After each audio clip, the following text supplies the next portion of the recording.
You know who thought, hey, we make good playing cards, let's start making board games? Bicycle. Bicycle thought that. And so now we've been given the gift of 2 games published by Bicycle. Exchange, which is some kind of stock money and maybe math game, and the Alpha, which is a ravenous, backstabby, or should I say backbitey game. So I'm going to talk about the one that is more in line with my values, which is the Alpha. Yes, I am quite fond of biting people in the back.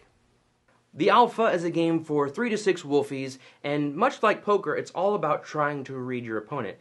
And it's also about trying to get the most food for your wolf packs, which is nothing like poker. Surrounding this board here are several locations where the wolves will go to hunt.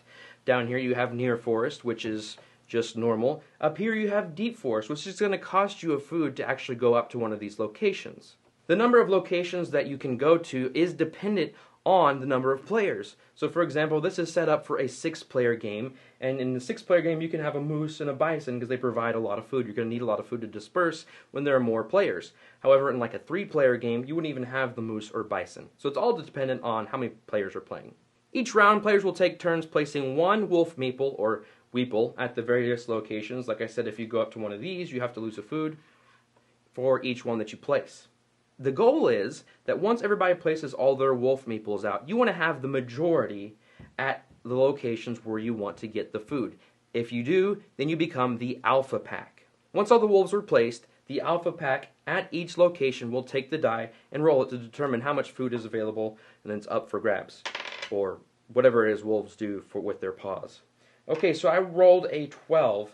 Let's say that I had a orange reddish wolf here, and they were the alpha. They'd get 12 food, which is kept track of on this board here. So 12 plus 12 is 24. Yeah, got it. Now they're in the lead. Now when the die is rolled, sometimes it's a lot of food, sometimes it's nothing, and sometimes it's death. Really, there's a location you can go to where you can lose a wolf altogether. Whatever the outcome, only the Alpha Pack at each location will get the food that was rolled. But what if there's a tie for majority? Well, all players involved in the tie will go on to fight to the not death in what's called conflict. Now here's where I think the most interesting part of the game comes into play. Everybody involved will take their fight or share token, fight or share, and choose a side secretly. Once everybody's chosen a side, you will reveal and determine the outcome. If everybody chooses share, then hooray, you're playing with a bunch of nice people and you will share the food amongst the tied players. If, however, multiple people chose fight, well then you're playing with a bunch of jerks. And then they get no food and must send one of their wolves involved in the conflict to this injured spot on the board. That means that that wolf will not be available for the next round. Now those are the most important outcomes. There are a few others, but I won't go into those just because I know your time is valuable. Once all the locations have been resolved, that means a week has been spent. You will go down on the week's left track, and then once 5 weeks have been played, the game is over. Whoever has the most food on the board wins and must do their best wolf impression. That's my house rule, and you're free to use it if you want to.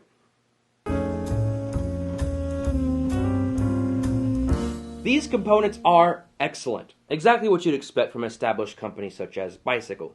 The cardboard player mats and locations are thick and sturdy, and wolf meeples are solid wood, probably at least 2-ply, and the dice are good. A little small, but good nonetheless.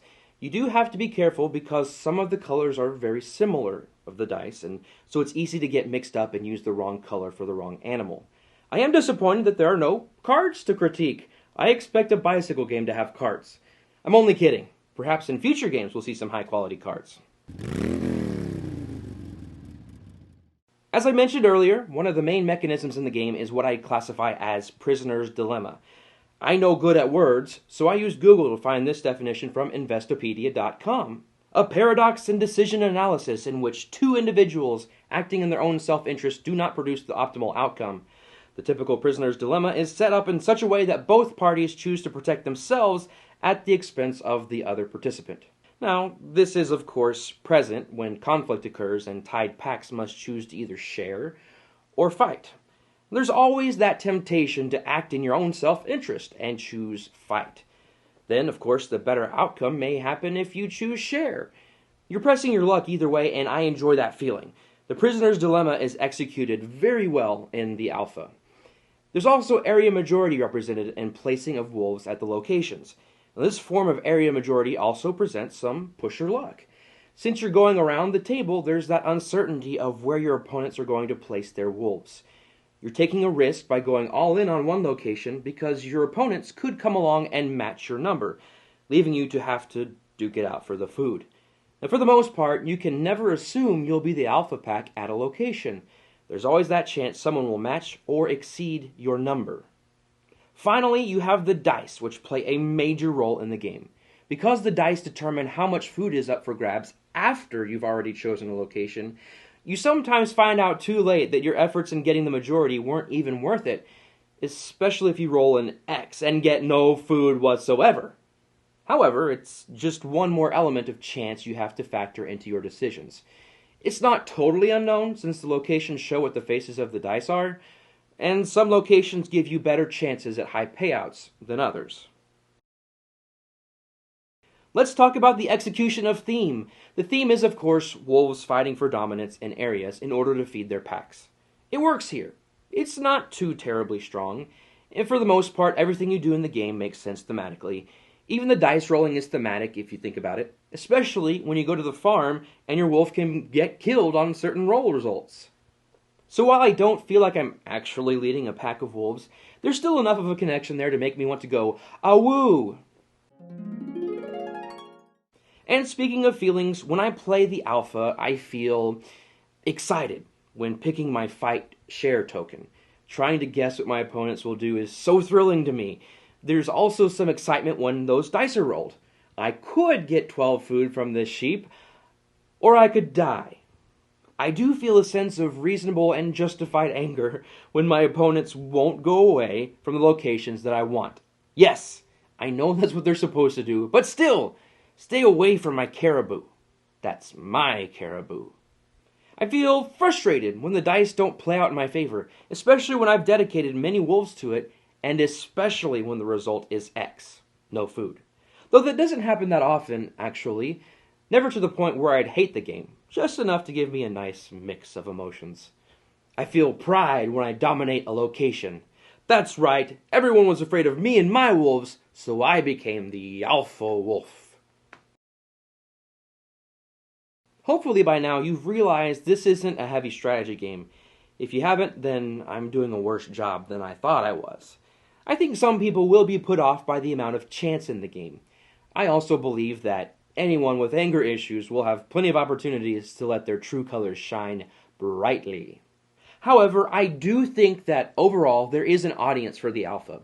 Game groups that like messing with each other and don't take things too seriously should have a blast with this one. I don't classify it as a take that kind of game, but you can have many moments of, I have no idea how this is going to play out, so I'm just going to do X. I also believe that the game is best enjoyed with more players. More players mean more locations and more people to try to outthink and dominate.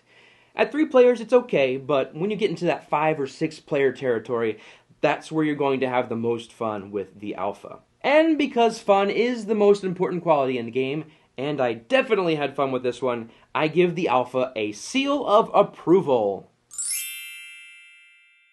Thanks so much for watching this video. If you haven't yet, be sure to subscribe to the Dice Tower. And also, can I get a like on this video, please? Just kidding. Or am I? Until next time, don't take the board game hobby too seriously. Like biting your friend when they dominate the territory you wanted. Just lighten up.